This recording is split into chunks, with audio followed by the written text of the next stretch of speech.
গ্রামের সকাল, আশার বাড়ি। অলোক দরজার সামনে দাঁড়িয়ে অতিথিদের স্বাগত জানায়। সবাই ঘরের ভেতরে বসে। কিছুক্ষণ পরে আশা ভেতর থেকে বেরিয়ে আসে। দেবায়নের মা ও বোন তাকে দেখে। মা ঠান্ডা চোখে তাকে লক্ষ্য করে, কিন্তু রাহুল শান্তভাবে তাকিয়ে থাকে। কিছুক্ষণ সাধারণ কথা হয়, তারপর আশা ভিতরে চলে যায়। তারপর দেবায়নের বাবা গম্ভীর হয়ে বসে। তাহলে বিয়ের ব্যাপারটা নিয়ে কথা বলা যাক। হ্যাঁ, বলো। দেবায়নের বাবা ধীরে ধীরে বলতে শুরু করে। মেয়ের জন্য 5 ভরি সোনা গয়না তো দিতেই হবে, আর একটা কাঠের খাট, আলমারি ও ড্রেসিং টেবিল, আর নগদ 50,000 টাকা। এইসব শুনে অলোক স্তব্ধ হয়ে যায়। তার চোখে অবাক ভাব, কারণ সে জানে এত সব জিনিস দেওয়া তার পক্ষে অসম্ভব। ঠিক তখন রাহুল হঠাৎ উঠে দাঁড়ায়। তার মুখে রাগ। সবাই অবাক হয়ে তার দিকে তাকায়। আপনি এসব কি বলছেন? আপনি তো দেখছেন এনাদের অবস্থা, তবুও এত দাবি করছেন? আরে না না, এটা তো শুধু রীতি। আর তোমাকে তো আমরা কম কিছু দিইনি। আমি তো কিছুই নিতে চাইনি।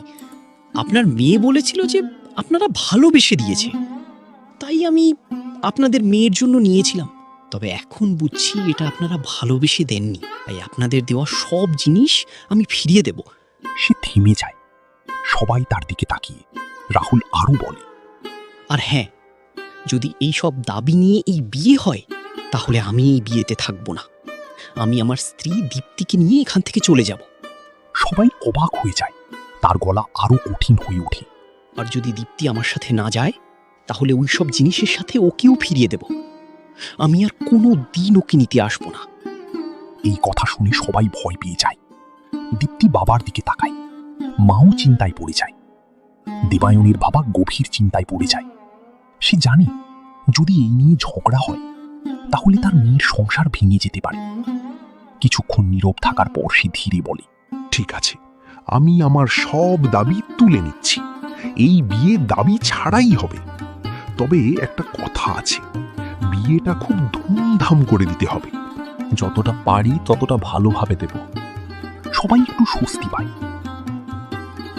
দেবায়নের পরিবার চলে গেছে। বাড়ির উঠোনে এখন আবার নীরবতা। ঘরের ভেতরে বসে আছে আশা। তার মুখে দুশ্চিন্তা। অলোকও পাশে বসে আছে। কিছুক্ষণ নীরব থাকার পর আশা ধীরে বলে, বাবা, একটা কথা বলবো? বল মা। এই বিয়েটা ভেঙে দাও। অলোক অবাক হয়ে তাকায়। কি বলছিস? তার চোখ ভিজে ওঠে। আমি ঠিকই বলছি। তুমি শুনলে না তারা কি বলল? অনেক ধুমধাম করে বিয়ে দিতে হবে। আমাদের কি সেই ক্ষমতা আছে যাতে ওদের মনের মতো হয়? আমি ভাবতে পারিনি দেবায়নের পরিবার এমন দাবি করবে। যতটা পারি ততটাই করব। না বাবা, আমি চাই না আমার জন্য তুমি এত কষ্ট করো। তুমি আর মা সারা জীবন কষ্ট করে আমাকে বড় করেছ। এখন আবার আমার বিয়ের জন্য এত খরচ করবে? আমি সেটা দেখতে পারবো না।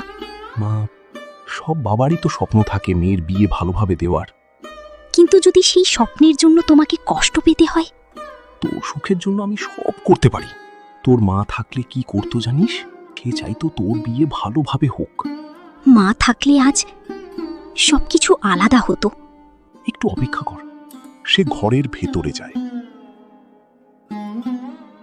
কিছুক্ষণে সেই হারটা নিয়ে আসে। এটা চিনতে পারছিস? আশা অবাক হয়ে তাকায়। না। ছোটবেলায় তোর গলায় এই হারটাই ছিল। তোর মা এটা খুব যত্ন করে রেখে দিয়েছিল। সত্যি? হ্যাঁ, তুই ভেবে নে এটা তোর মায়ের দেওয়া উপহার। আর তোর মায়ের একটা শেষ ইচ্ছাও ছিল। কি ইচ্ছা? সে ভেবেছিল তুই ফিরলে নিজের হাতে তোকে পড়াবে, তবে তা হয়নি। আর চেয়েছিল তুই যেন এই হারটা কখনো না খুলিস। কেন? ভেবে নে, এটা তোর মা বাবার আশীর্বাদ। আশা হারটার দিকে তাকিয়ে থাকে। তার মনে অদ্ভুত অনুভূতি হয়। অলোক ধীরে হারটা আশার গলায় পরিয়ে দেয়। মনে রাখিস, এই হারটা কখনো খুলবি না। আমি কথা দিচ্ছি বাবা, এই হার আমি কোনোদিন খুলব না। আশার বাড়ি বিয়ের দিন সকাল থেকেই বাড়িতে উৎসবের পরিবেশ। চারদিকে কলা গাছ, ফুল আর সাজসজ্জা। গ্রামের অনেক মহিলা জড়ো হয়েছে, সবাই হাসছে, গল্প করছে। মাঝখানে পিঁড়ির ওপর বসে আছে আশা। আজ তার গায়ে হলুদ। আশার পরনে হলুদ শাড়ি, মুখে লাজুক হাসি। একজন কাকিমা হাসতে হাসতে বলে, কি সুন্দর লাগছে মেয়েটাকে। আরে দেখো দেখো, আমাদের আশা আজ নতুন কনে হয়ে গেছে। আশা হাসছে ঠিকই, কিন্তু তার চোখে মাঝে মাঝে জল চলে আসছে, কারণ তার মনে পড়ছে তার মা চন্দনার কথা। সে মনে মনে ভাবে, আজ মা থাকলে কত খুশি হতো। তার চোখ ভিজে ওঠে। তার বান্ধবী সেটা দেখে ধীরে বলে, কি হলো? কিছু না।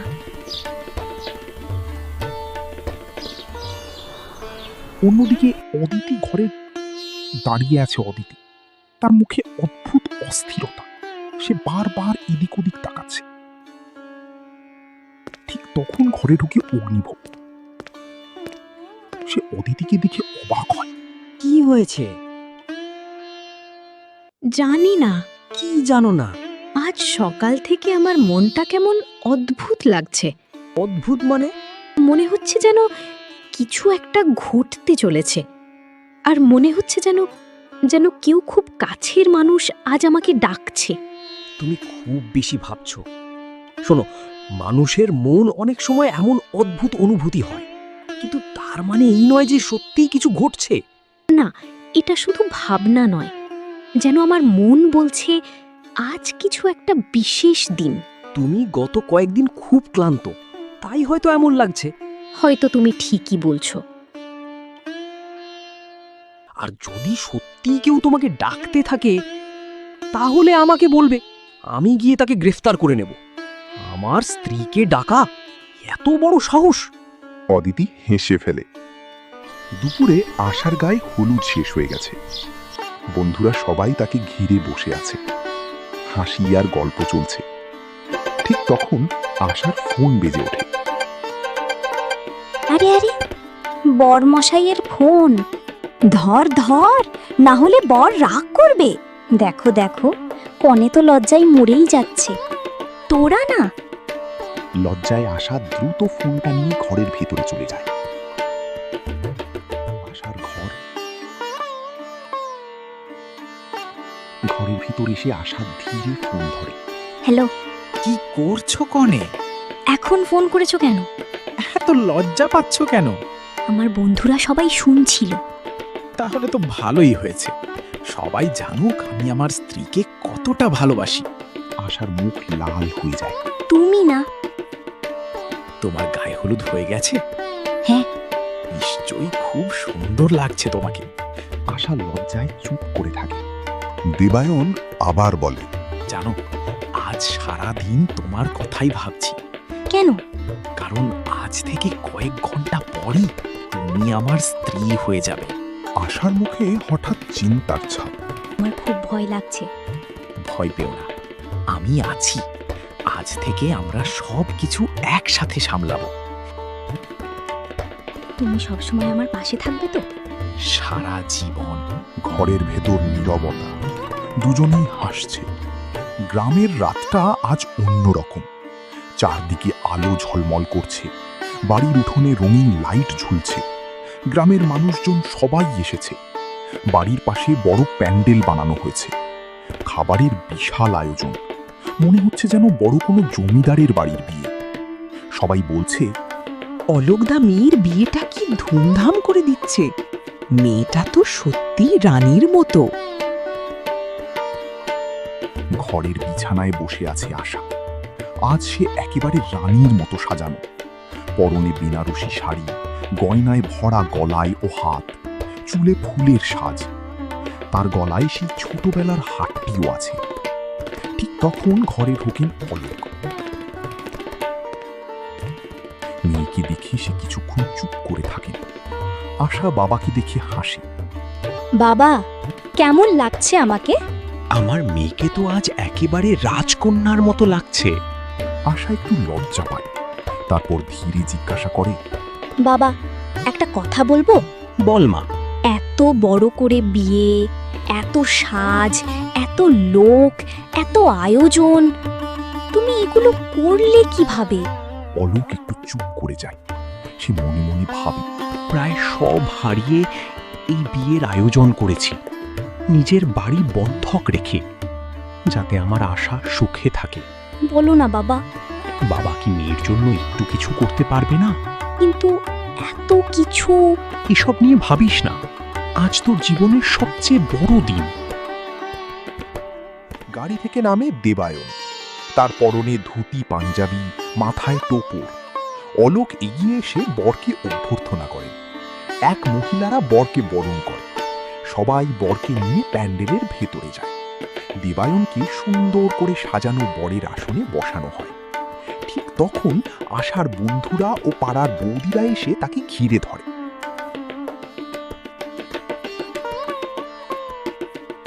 শুনুন জামাই, আমাদের কনেকে নিয়ে যেতে হলে আগে পরীক্ষা দিতে হবে। পরীক্ষা? আবার কিসের? আমাদের প্রাপ্যটা দাও। কি প্রাপ্য? 5,000 টাকা। এত টাকা দিলে তো বিয়ের আগেই আমি গরিব হয়ে যাব। আমাদের মেয়ে কিন্তু খুব দামি। জানি, তাই তো বিয়ে করতে এসেছি। সবাই হেসে ওঠে। আশা ঘরের ভেতরে বসে আছে। এক বন্ধু তার কাছে এসে বলে,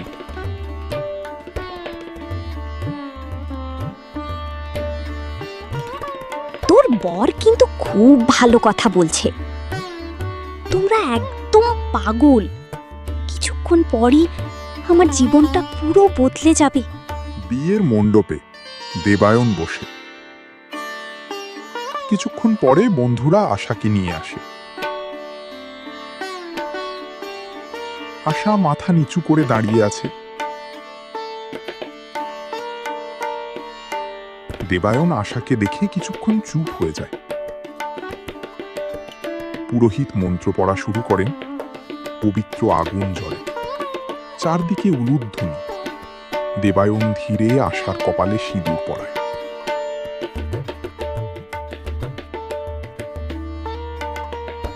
চারদিকে আনন্দধ্বনি। এভাবেই তাদের বিয়ে সম্পন্ন হয়। বিয়ে শেষ হবার পর আশা আর দেবায়ন এগিয়ে যায় অলোকের কাছে। দুজন একসাথে বাবার পায়ে হাত দেয়। একসাথে সুখে থেকো দুজন। তারপর দেবায়নের দিকে তাকিয়ে বলেন, আমার মেয়েটাকে ভালো রেখো। আপনি চিন্তা করবেন না। বিয়ের সব রীতি শেষ। প্যান্ডেলের একপাশে বড় করে খাবার ব্যবস্থা। দীর্ঘ সারিতে নানান খাবার সাজানো। ভাত, ডাল, আলু ভাজা, মাছ, মাংস, চাটনি, মিষ্টি। অলোক নিজের আত্মীয়দের দিকে তাকিয়ে বলে, ঠিক করে খাওয়া দাওয়া করেছেন তো? অলোকদা, এত আয়োজন! তুমি তো একেবারে রাজকীয় ভোজ দিচ্ছ। মেয়ের বিয়ে একটু না করলে চলে? দেবায়নের বোন আর তার স্বামী বসে খাচ্ছে। আশা ও দেবায়নের একসাথে খাওয়া শেষ করে। সকালে আশার বাড়ি। রাতের উৎসবের পর আজ বাড়িটা যেন অন্যরকম নীরব। সকালবেলার আলো উঠোনে পড়েছে, কিন্তু সেই আলোতেও যেন একটা বিষণ্ণতা। বাড়ির সামনে গাড়ি দাঁড়িয়ে আছে।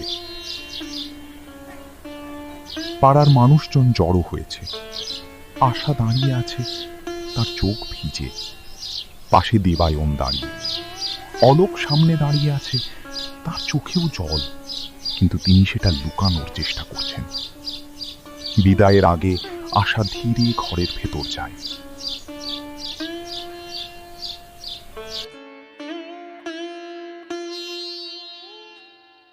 দেয়ালে টাঙানো আছে তার মা চন্দনার ছবি। দুজন একসাথে ছবির সামনে প্রণাম করে। আশা ছবির দিকে তাকিয়ে থাকে, তার চোখে জল। সে মনে মনে কথা বলতে শুরু করে, মা, আজ আমার বিয়ে হয়ে গেল। তুমি যদি আজ থাকতে, তাহলে হয়তো আমাকে নিজের হাতেই সাজাতে। তার চোখ থেকে জল পড়ে। সে একটু থেমে বলে, মা, আজ আমার তোমাকে খুব মনে পড়ছে। আমি জানি তুমি কোথাও না কোথাও থেকে আমাকে দেখছো। সে একটু থেমে বলে, মা, আমি আজ তোমার বাড়ি ছেড়ে চলে যাচ্ছি। তুমি বাবাকে দেখো, যেন তিনি একা না হয়ে পড়েন। আর আমার জন্য আশীর্বাদ করো মা, যেন আমি আমার নতুন সংসারী সবাইকে সুখী রাখতে পারি। চল, সবাই অপেক্ষা করছে। বাড়ির সামনে সবাই দাঁড়িয়ে। আশা বাবার সামনে এসে দাঁড়ায়। তার চোখ দিয়ে জল গড়িয়ে পড়ছে। সে বাবাকে জড়িয়ে ধরে। বাবা, তুমি নিজের খেয়াল রাখবে। তুই সুখে থাকলেই আমি ভালো থাকবো মা। বাবা কি একা লাগবে না তো? বাবা কি কখনো মেয়ের সুখের পথে বাধা হয়? তুই শুধু সুখে থাকিস। আপনি চিন্তা করবেন না, আশা এখন আমার স্ত্রী।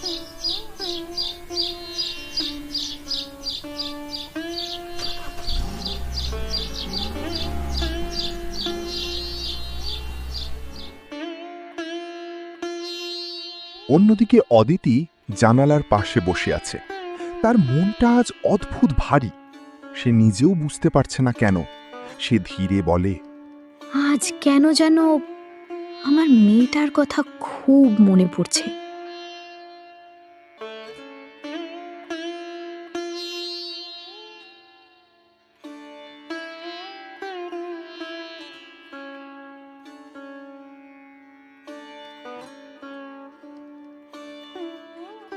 এত বছর পর আজ হঠাৎ এমন কেন লাগছে?